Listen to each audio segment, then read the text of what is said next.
जो ट्रेनर आज आपको ट्रेनिंग देंगी, जिनका नाम मैडम रिजवाना अंजुम है, ये पूरी दुनिया में ये ट्रेनिंग का काम करती हैं। ये सीनियर प्रोग्राम ऑफिसर हैं हमारे पास एनवायरनमेंट एंड सोशल मैनेजमेंट पे Punjab municipal development fund company में। और ये आज आपको बताएंगी कि आपने क्या क्या तदाबीर इख्तियार करनी है, आपको किस किस्म की चीज़ें आपके पास होनी चाहिए, उन चीज़ों का इस्तेमाल कैसे होगा, ख़ास तौर पे ख़वातीन के लिए जो चीज़ें यहाँ पे ज़रूरी हैं वो क्या हैं और उनको इस्तेमाल कैसे करना है और किन चीज़ों को इस्तेमाल करके आप बेहतर तौर पे अपना काम कर सकते हैं। तो मैं कोई भी मज़ीद वक़्त ज़ाया किए बगैर मैं रिजवाना अंजुम को रिक्वेस्ट करूँगा कि वो माइक पे तशरीफ़ लाएँ और आपको आज के मुताबिक बताएं कि आज हम सब यहाँ किस लिए इकट्ठे हुए हैं। लेकिन उनके आने से पहले एक बात आपको ज़रूर कहूँगा कि आप सिर्फ ये सोच के आज मत बैठें कि हम सिर्फ 2 घंटे गुजारने के लिए यहाँ आए हैं। कुछ सीखने की कोशिश करें और सबसे इम्पोर्टेंट बात यह है कि कुछ सवालात करें, अपना ज़हन, जिसको कहते हैं ना कि अपना ज़हन क्लियर करें। तो आज की इस ट्रेनिंग का असल मकसद ये है कि वो ज़हन साजी की जाए। तो आप जो सवालात आपके ज़हन में आए या कोई चीज़ आप पूछनी चाहें या कोई चीज़ बतानी चाहें, क्योंकि जो आप बता सकते हैं वो यहाँ से कोई नहीं बता सकता। तो अगर कोई चीज़ आप बताना चाहें तो ज़रूर वहाँ खड़े हुई अपनी सीट पे हाथ खड़ा करें, माइक आपके पास पहुँच जाएगा और हम आपकी बात सुनने को बेताब होंगे। तो मैं रिजवाना अंजुम आपसे गुजारिश करूंगा कि तशरीफ लाएं। बहुत शुक्रिया तमन्ना साहब। मैं एक छोटी सी प्रेजेंटेशन है जो आपको ये बताना चाहूँगी। मेरा ख्याल है ये SOPs की किताबें हमने जो छापी हैं ये आप सब लोगों को मिल चुकी हैं। किसी को ना मिली हो अगर तो आप हाथ खड़ा करें, हमारी टीम आपको ताकि किताब प्रोवाइड कर दें। आपको नहीं मिली सोहेब, जिन लोगों को बुक्स नहीं मिली वो कुछ लोग कह रहे हैं तो आप उनको बुक्स दे दीजिए। अच्छा, अब जो इस किताब के अंदर क्या है ये बताना है मुझे कि इसमें है क्या क्या और इसका आपको फायदा क्या होने वाला है। इसके बारे में बताने से पहले एक छोटी सी डॉक्यूमेंट्री है, मैं चाहूंगी कि आप लोग इसको गौर से देखें और इसको समझने की कोशिश करें कि इसमें आपको क्या बताया जा रहा है। जी प्लीज डॉक्यूमेंट्री डिस्प्ले कर दीजिएगा।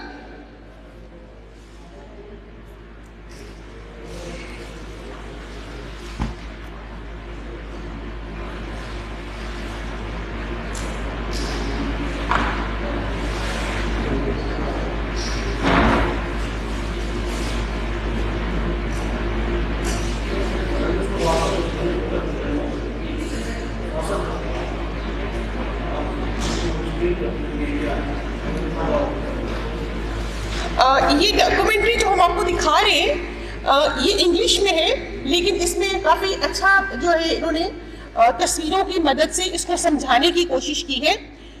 लाइक इसमें ये बता रहे हैं कि 4 वर्कर्स थे जिनका काम ये था कि उन्होंने नीचे मेन होल में उतरना था। ये एक बेसिकली केस स्टडी है यूनाइटेड किंगडम लंदन के एक शहर की। उसमें 4 वर्कर्स जिनको सीवरेज सिस्टम में उतरना था उनके साथ हुआ क्या ये वो बता रही है हमें।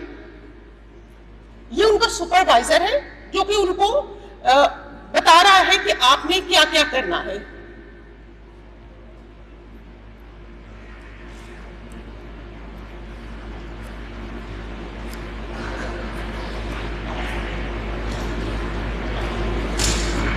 जैसे वो एक केस में ये लगा रहा है कि आपने ये चेक करना है कि सीवरेज की पाइप्स की तादाद कितनी है, सीवरेज के पाइप्स कहाँ कहाँ से कनेक्ट हो रहे हैं मेन होल के साथ।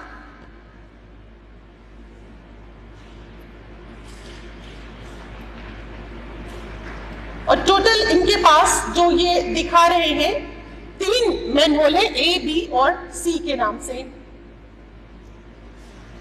सबसे पहले वर्कर ए जो है ये मैन होल 1 में ए में जा रहा है।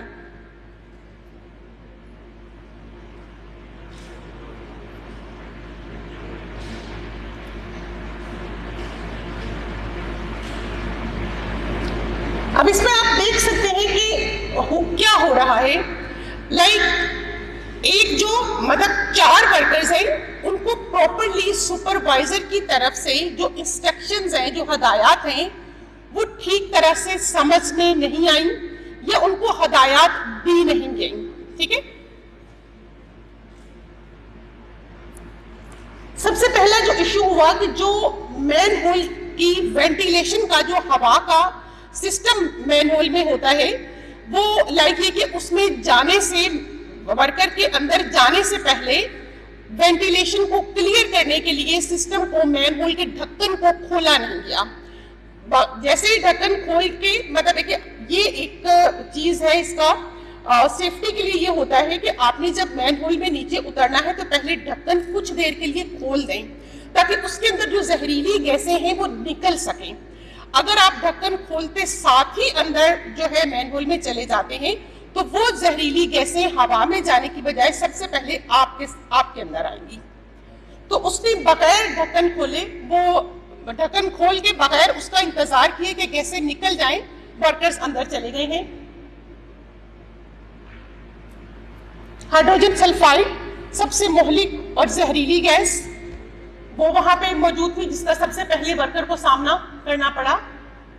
एक जो बहुत अहम चीज, आपने जब भी मैन होल में नीचे जाना है उससे पहले एक परमिट होता है या एक जो इजाजतनामा है, वो मैं जानबूझ के नहीं बोल रही इसमें, एक इजाजतनामा जो होता है उस पर साइन करना होते हैं कि ये मैं अपनी मर्जी से अंदर जा रहा हूं और ये जो चीजें हैं, ये जो सेफ्टी का सामान है हिफाजत का, वो मुझे मुहैया किया गया है और मैंने इसमें ये मसला था, मैं इसको दूर करने के लिए अपनी पेशा वराना जो मेरी काम है वो करने के लिए अपनी मर्जी से जा रहा हूँ। परमिट के बगैर अगर कोई सेफ्टी वर्कर नीचे उतरता है तो वो उसको खुदा ना खास्ता कोई नुकसान होता है तो उसका जिम्मेदार फिर वो खुद होगा। उस पर अगर उसने परमिट नहीं पे साइन नहीं किए, जो सुपरवाइजर है उसने साइन नहीं किए, किस वक्त जा रहा है, क्या दिन तारीख थी, उसको नहीं लिखा हुआ अगर, तो बाद में खुदा ना खास्ता किसी नुकसान की सूरत में उसका जो पूरा एक उसका चलता है केस, उस पर कोई भी जिम्मेदारी फिर लेने को तैयार नहीं होता। ना तो सुपरवाइजर उस जिम्मेदारी को लेता है, ना मुतलका अफसरान जिम्मेदारी को लेते हैं, और डेफिनेटली खुद जो वर्कर नीचे मेन होल में गया है उसने साइन नहीं किए हुए, तो उसको भी ये उसके जो अगर खुदा न खास्ता इन केस ऑफ जहरीली गैसों की वजह से अगर मौत वाक़या हो जाती है तो उसके लवाहिकीन के पास साफ ये बात होती है कि वो तो अपनी इजाजत से गया ही नहीं था। तो हमेशा जब भी जो ये सुपरवाइजर्स अगर यहाँ पे मौजूद हैं, मेरी उनसे भी ये गुजारिश है, और जो खुद सेफ्टी वर्कर्स हैं उनको भी इस चीज का ख्याल रखना है कि इससे पहले जाने मेन होल में उतरने से पहले एक जो परमिट है उस पर साइन करना जरूरी है।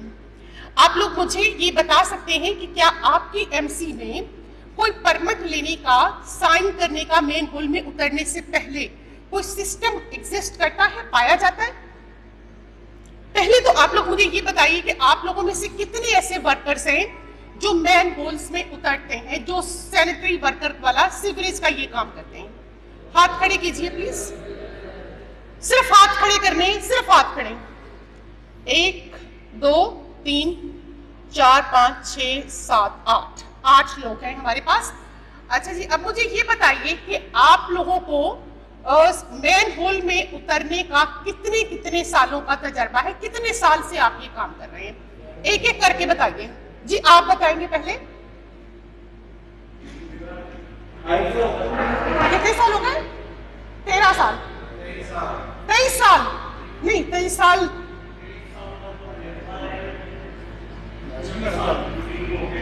अच्छा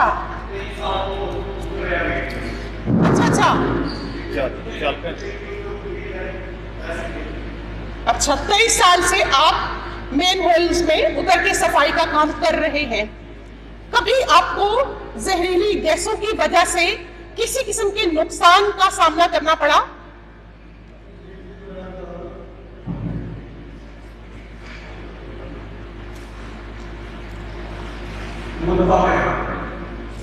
अच्छा, क्या हुआ, क्या क्या महसूस किया आपने?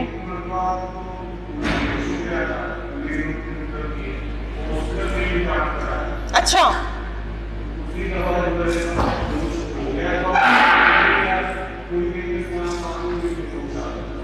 अच्छा, साइट पर ही आपको होश आ गया था और एक दफा आपको हॉस्पिटलाइज भी रहना पड़ा। जब इस तरह से आपके साथ हुआ, आपके जो घर वाले हैं, क्या फीलिंग्स थी उनकी, क्या जज्बात थे?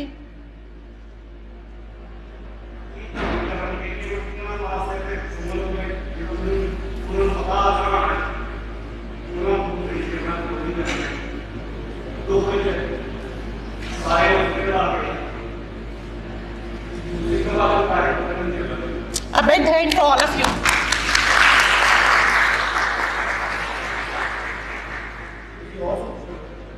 अच्छा जी, आप अपने साथी को दीजिएगा माइक, जो और कोई बताना चाहे अपना कोई तजर्बा।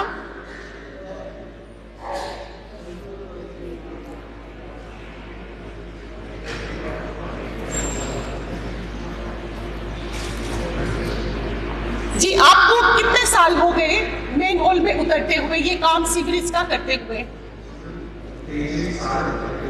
अच्छा,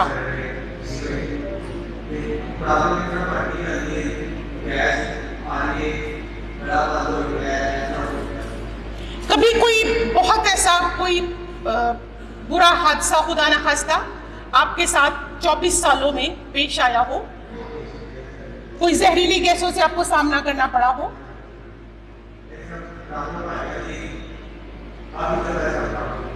अच्छा, थैंक यू वेरी मच। कोई और साहब यहाँ पे 8 लोगों में से जिन्होंने अभी सीवरेज का बताया मुझे?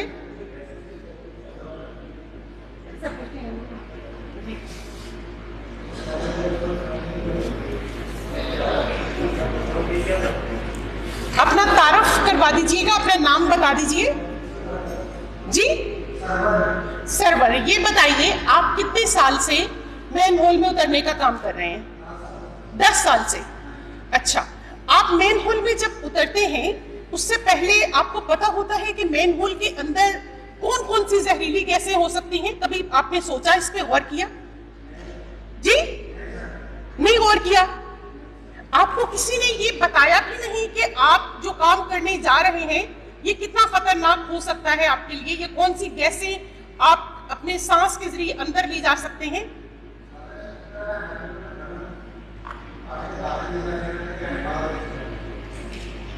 अच्छा,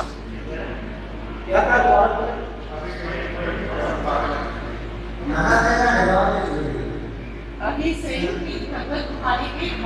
आधा घंटा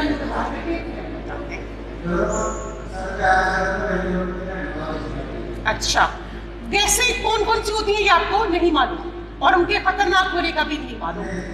अच्छा, दूसरा मुझे ये बताइएगा कि कभी आपको खुदा ना खास्ता कोई किसी हादसे का सामना करना पड़ा हो? Then you are lucky, that's very good.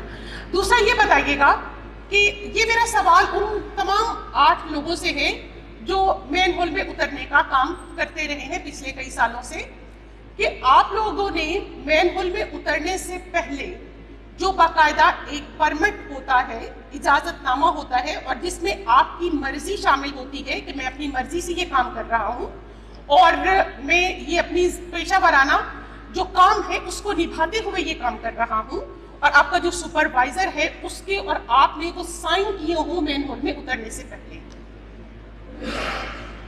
ऐसा कभी किसी ने परमिट पे साइन किए कभी? अच्छा, कभी परमिट पे साइन करने का कोई विवाद? Okay, thank you very much, बहुत शुक्रिया। अच्छा जी, प्रेजेंटेशन पे आ जाइएगा।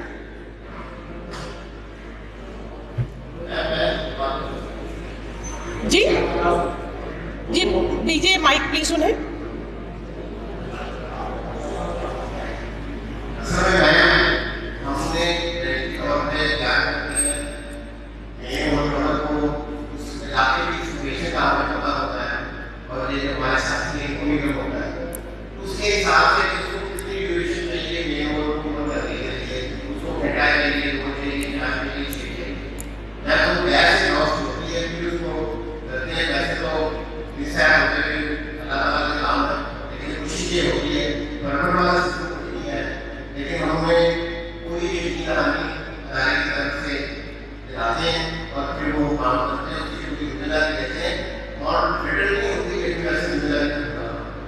Thank you very much sir. अच्छा जी, एक छोटी सी प्रेजेंटेशन है, उसकी तरफ आते हैं। आपको प्रेजेंटेशन में कोई बात समझ ना आ रही हो या आपको कोई सवाल हो तो आप दरमियान में रोक कर मुझसे पूछ सकते हैं। जी प्लीज नेक्स्ट। आप लोगों के हाथों में जो किताब है, ये उस किताब के बारे में मैं आपको बता रही हूँ कि मुकामी हुकूमतों में पेशा वराना हिफाजत, सेहत और महफूज माहौल के जामिया रहनुमा असूल, जो कि सैनिटरी वर्कर्स जो सेवरेज में उतरने का काम करते हैं उनको भी डील करते हैं, और जो सॉलिड वेस्ट का कूड़ा क्रिकेट को उठाने और सफाई का काम करते हैं उनको भी डील करते हैं। और इसमें जो खवातीन खाकरोब होती हैं जो सफाई का काम करती हैं उसके लिए भी हमने एसओपीज जो है, ये गाइडलाइंस जो है, रहनुमा असूल वो बनाए हैं। Next please. इसे की डिटेल में जाने से पहले मैं कुछ हकाइक जो हैं दुनिया में क्या क्या चीजें पाई जाती हैं उनके बारे में आपको बताऊंगी। ये डाटा मैंने रिसर्च पेपर्स जो है दुनिया में मुख्तलिफ वहां से इकट्ठा किया है। इसके मुताबिक हर साल 2 मिलियन सैनिटरी वर्कर्स दुनिया में उनकी अमवात वाक़या हो जाती है या वो किसी न किसी तरीके से बुरी तरह से मुतासर होते हैं अपने काम की नोयत की वजह से। ठीक है, अब उसमें से जो हादसात हैं वो किस किस किस्म के होते हैं। सबसे पहले नंबर पे डूब जाने की वजह से, दूसरे नंबर पे जहरीली गैसों का सामना करने की वजह से या जहरीली गैसों को सांस के जरिए अंदर ले जाने की वजह से, जैसा कि हाइड्रोजन सल्फाइड है, मीथेन है, कार्बन मोनोऑक्साइड है। और इसके साथ साथ ज्यादा जो उतराई में उतरना होता है तो उसमें उतरने में मुख्तलिफ चोटें जो है वो लग जाती हैं, और अगर उनको इंजरीज का या चोटों का बरवक्त इलाज ना किया जाए तो उसकी वजह से भी अमवात वाक़या हो जाती है।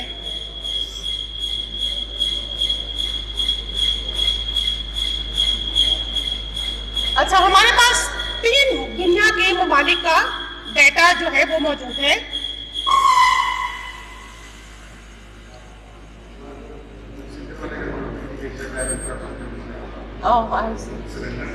अच्छा अच्छा अच्छा।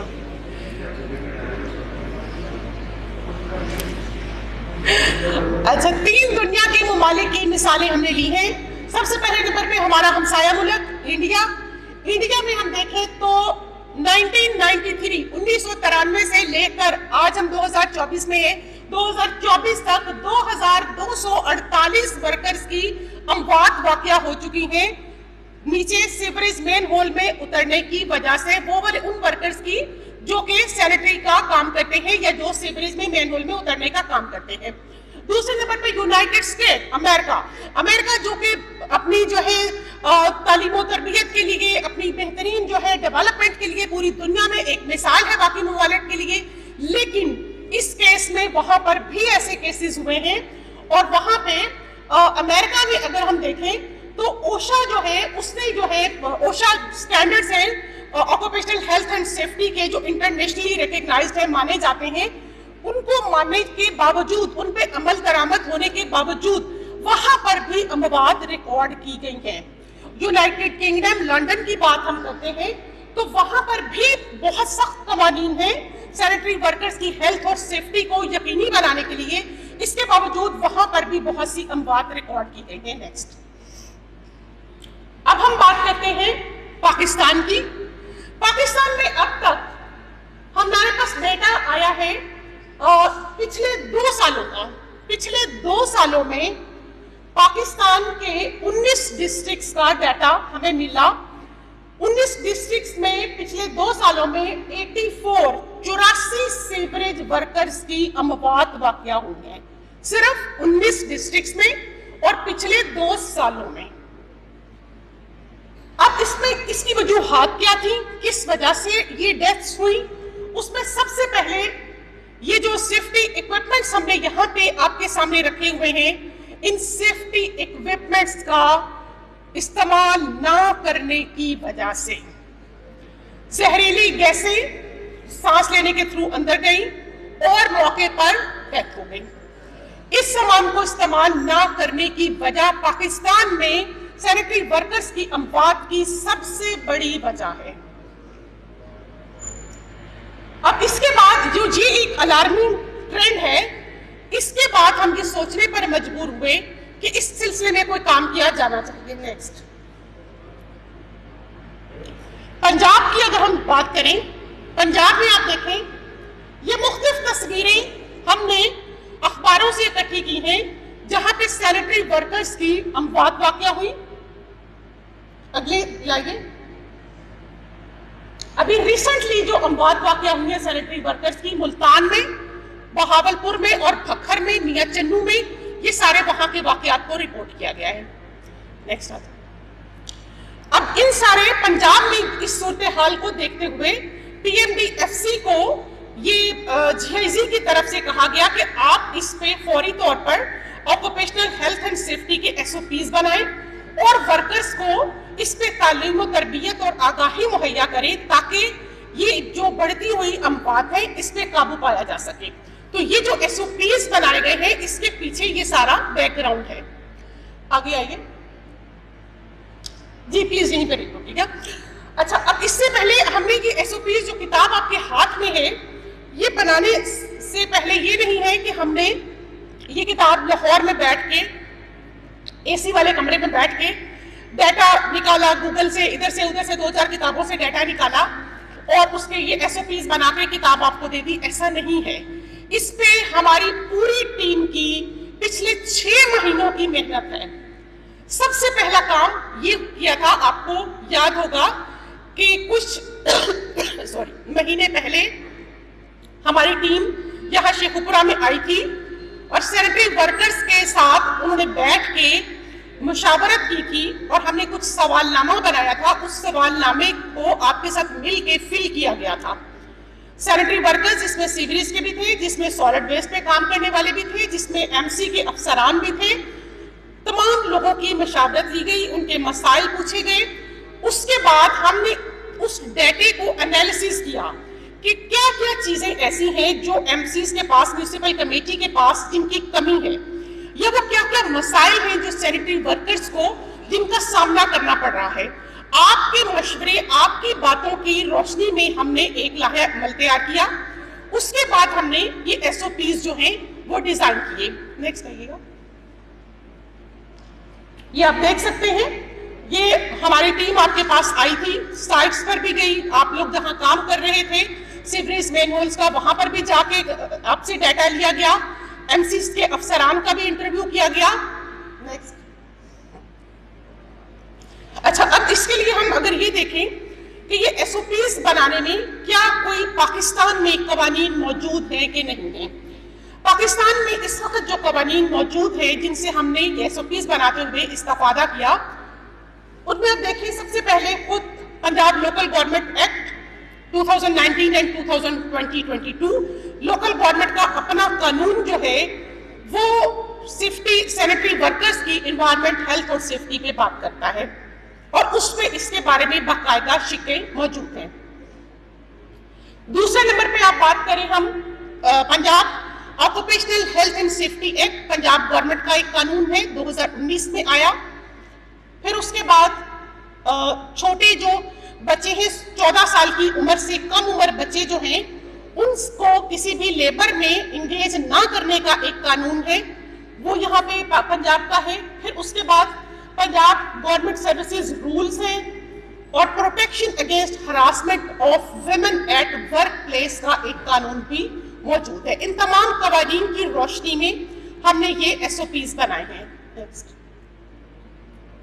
हमने मुख्तलिफ जितने भी इससे SOPs को बनाने से पहले लोकल गवर्नमेंट ने मुख्तलिफ किस्म के नोटिफिकेशंस और खत, ऑफिस ऑर्डर इशू किए हुए थे म्यूनिसिपल कमेटीज को। हमने उन तमाम को भी इसमें शामिल किया है और उनको भी इसमें देखा है कि क्या क्या चीजें उसमें मिस हैं और क्या क्या चीजें हम कहाँ पे खड़े हैं और क्या चीजें हैं जो मिसिंग है, जो हमें इसमें मज़ीद करने की जरूरत है।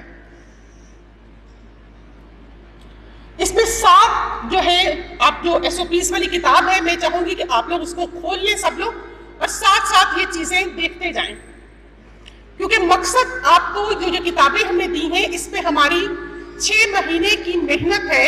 हम चाहते हैं कि आप ये किताबें घर जाकर फेंक ना दें, कम से कम यहाँ पे बैठे हुए एक दफा इनको पढ़ जरूर लें कि इनमें क्या लिखा हुआ है। सब लोग अपनी अपनी किताब प्लीज खोल लीजिए, अगर किसी के पास नहीं है तो आप किताब इधर से हमारी टीम से ले सकते हैं। सबसे पहले आप इसका देखें कि इसमें है क्या क्या चीजें। 7 चैप्टर्स है इसके, मुख्तसर तारफ है, उसके अगराज व मकासद है, उसका इतलाक किन किन चीजों पे होता है, जिसमें आबी फुजले के सफाई कारकुनान और कूड़ा क्रिकेट के सफाई कारकुनान जो है उनके बारे में हदायत है। फिर जो खवातीन कारकुनान है उनके लिए भी कुछ हदायत है, और फिर इसमें समाजी और माली तहफ़्फ़ुज़ जो दिया जाना चाहिए सैनिटरी वर्कर्स को, उसके बारे में भी कुछ SOPs और गाइडलाइंस बताई गई हैं। नेक्स्ट, मकसद क्या है इस किताब को छापने का? मकसद सिर्फ और सिर्फ आपको अपनी पेशा वराना काम के दौरान जो मुश्किलात अपनी हेल्थ, माहौल और अपनी सेफ्टी और सिक्योरिटी के हवाले से पेश आती हैं उनको दूर करना है। ये आपकी हेल्थ और सेफ्टी से मुतल्लिक ये SOPs हैं, ताकि हम आपकी हेल्थ और सेफ्टी से मुतल्लिक मसाइल का हल पेश कर सकें। नेक्स्ट, सॉरी, 4 सेक्शंस हैं इन SOPs के। SOPs जैसे मैंने पहले बताया, लिक्विड वेस्ट के जो सीवरेज में काम करते हैं सैनिटरी वर्कर्स उनके लिए, जो कूड़ा क्रिकेट का काम करते हैं उनके लिए, जो खवातीन कारकुनान हैं उनके लिए, और फिर जो मुख्तलिफ समाजी और आपको फाइनेंशियल या इकोनॉमिक मसाइल का सामना करना पड़ सकता है, ये सोशल प्रोटेक्शन के हवाले से जो चीजें हैं उसके बारे में कुछ हदायत जो हैं वो इसमें दी गई है। 4 हिस्से हैं बेसिकली इसके। नेक्स्ट,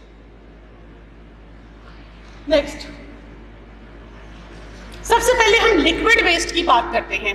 लिक्विड वेस्ट के जो सैनिटरी वर्कर्स हैं, जो सीवरेज में काम करने वाले सैनिटरी वर्कर्स हैं, उनकी सेहत को सबसे ज्यादा खतरनाक मसाइल का सामना करना पड़ता है। नेक्स्ट, कौन कौन से मसाइल का सामना करना पड़ सकता है? सबसे पहले मोहलिक गैसें। जब आप नीचे उतरने से में सबसे पहले जिस चीज का सामना करना पड़ता है वो उसके अंदर, मेन होल के अंदर मौजूद मोहलिक गैसें हैं, जो सबसे पहले जिनको आपने इनहेल करना है, जिनको सांस के जरिए अंदर ले जा सकती हैं। जो सबसे पहला मसला ये है। अब वो गैसें कौन कौन सी हो सकती हैं जो कि खतरनाक हैं, मोहलिक हैं, जिनकी वजह से बंदे की, इंसानी जान की मौके पे मौत वाक़या हो सकती है। उन गैसों में सबसे पहले नंबर पर आती है मीथेन गैस, दूसरे नंबर पे, बल्कि अगर हम इसमें देखें कि कौन सी ज्यादा खतरनाक है तो मीथेन और कार्बन मोनोऑक्साइड दोनों एक जितनी ही खतरनाक है। कार्बन मोनोऑक्साइड इसलिए ज्यादा खतरनाक है क्योंकि कार्बन मोनोऑक्साइड की कोई बू नहीं होती, आपको उसका कोई पता नहीं चलता कि गैस है या नहीं है। मीथेन गैस की एक तेज स्मेल होती है जिससे आपको पता चल जाता है। इसी तरह जो हाइड्रोजन सल्फाइड एक तीसरी गैस है वो बहुत खतरनाक होती है। सबसे ज्यादा अमवात जो वाक़या होती हैं वो कार्बन मोनोऑक्साइड और मीथेन गैस को सांस के जरिए अंदर ले जाने की वजह से, अगर एक मुकर्ररा जो मिकदार है जो इंसानी जिस्म जिसको जज़ब कर सकता है, अगर उससे ज्यादा मिकदार को आप सांस के जरिए अंदर ले जाएं तो मौके पे इंसान की डेथ हो सकती है। दूसरे नंबर पे जिस वजह से अमवात वाक़या हो सकती हैं वो, अगर आपने फॉल प्रोटेक्शन जो रस्सी के जरिए, ये जैसे आपको सामने नजर आ रहा है सामान हमने रखा हुआ है, अगर आपने अपने जिस्म को रस्सी के साथ इसके बेल्ट के थ्रू इसको बांधा हुआ नहीं है तो सबसे ज्यादा जो खतरनाक चीज हो सकती है, मैन होल में उतरते हुए गिरने की वजह से, चोट लगने की वजह से, सर में चोट लगने की वजह से अमवात वाक़या हो सकती हैं।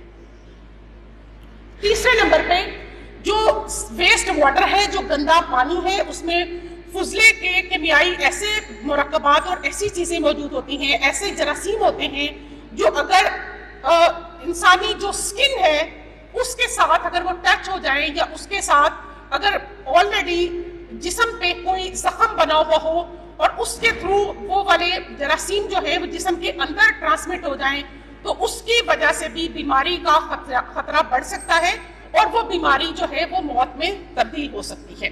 तो ये 3 बुनियादी तरीके हैं, वजूहात, जो कि बहुत ज्यादा खतरनाक है सीवरेज के में काम करने वाले सैनिटरी वर्कर्स के लिए।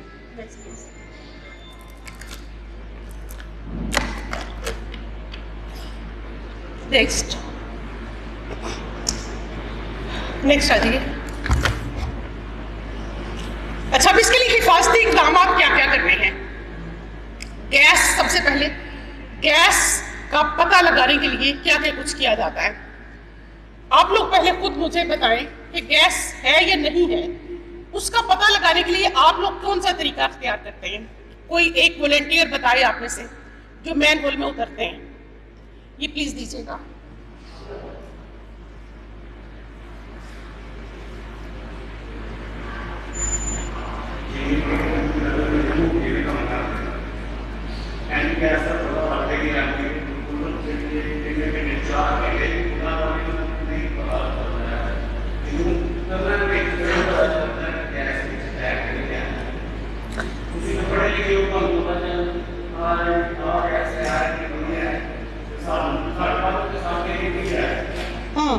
गैस का पता लगाने के लिए कि गैस अभी तक है या निकल गई है, कोई तरीका है आपके पास? कोई तरीका नहीं है। कोई आपके पास लाइक है कि मैंने सुना था कि कोई बहुत जैसे माचिस की तीली जो है वो फेंकने से या मोमबत्ती के साथ जो है उसको नीचे ले जाने से कुछ पता चलता है, ऐसा नहीं कुछ होता?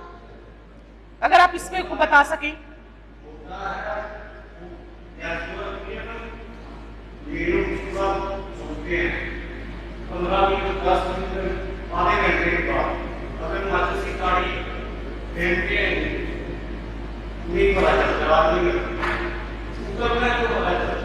अच्छा,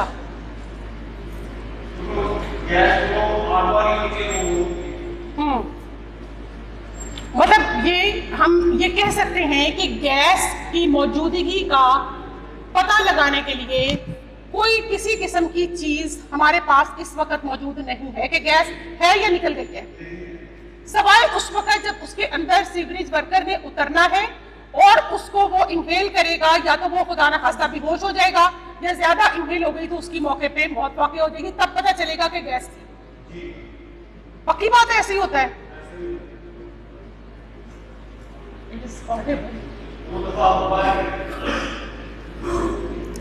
अच्छा, थैंक यू वेरी मच।